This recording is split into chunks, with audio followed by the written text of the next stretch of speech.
Now, a new service which aims to divert up to 30 million nuisance calls a week has been launched. The system from BT will work by blocking calls before they reach homes, unlike reactive blocking, which may not work when cold callers actually change their numbers. Well, let's get more on this now from our central London studio. We can talk to David Hickson. He's from the Fair Telecoms campaign.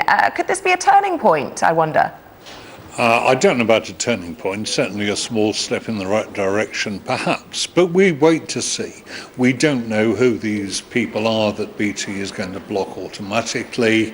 We have to wait and see just how effective it is by people's experience. And the way it's going to work is that BT will be sharing its so-called blacklist, so that's data that it's gathered with Ofcom and with the Information's Commissioner. And doesn't that therefore beg the question why this hasn't been done already with the various authorities? Well, exactly so. There has been a memorandum of understanding in place for the last 12 months, whereby all the major telephone companies have agreed to share whatever information they have garnered about potential nuisance callers, or in some cases, we have to remember, these people are actually criminals if they're trying to defraud you.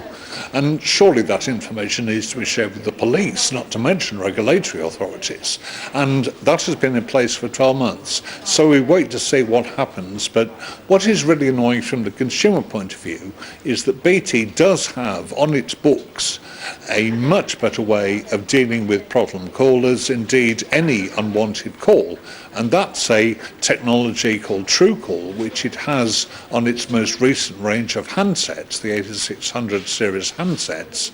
There is no good reason why BT could not have put that onto its telephone network, and indeed that of its subsidiary EE on mobiles as well, so that everybody could have the benefit of effectively screening all of their calls as they come in, so only those people who they've identified as people they want to speak to get through immediately. Other people have the chance to get through by simply responding to a message to say, who's calling please. If they do respond, then the phone rings and they can get through. And do you think that BT will do that? Do you think they will include their own subsidiaries on this blacklist, as you mentioned EE there, or do you think they're just going to blacklist their competitors and ultimately play the commercial game? You're being a little cynical. I'm inclined also to be cynical. In fact, I'm a little worried that if I'm too critical of BT now, I might find my own number on the blacklist and you might find yours as well.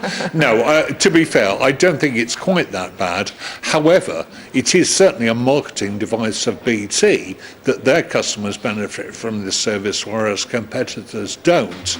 And I have to say that does leave a slightly sour taste in the mouth at the very least. And do we have any idea how this data, this blacklist, is curated by BT? And if not, you know, as you mentioned earlier, it's very hard to know how effective it will be, given we don't really know the contents of that blacklist. Well, one quite interesting thing that's come out from the figures that BT have released from just 1 week of data which they did back in December is that they reckon about 40% of all nuisance calls originate from the claims management business.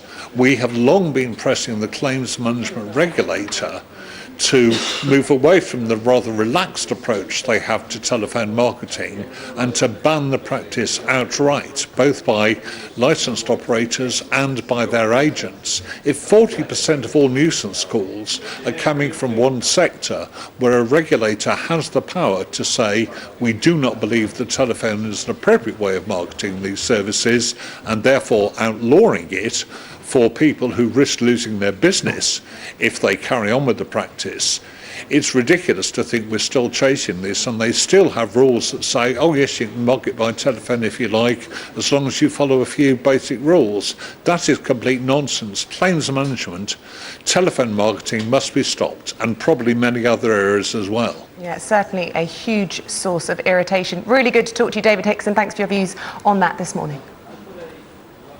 It's not our job to be cynical, but it does help us get through the day, doesn't it? It does. What kind of it? Still to come on Sky News.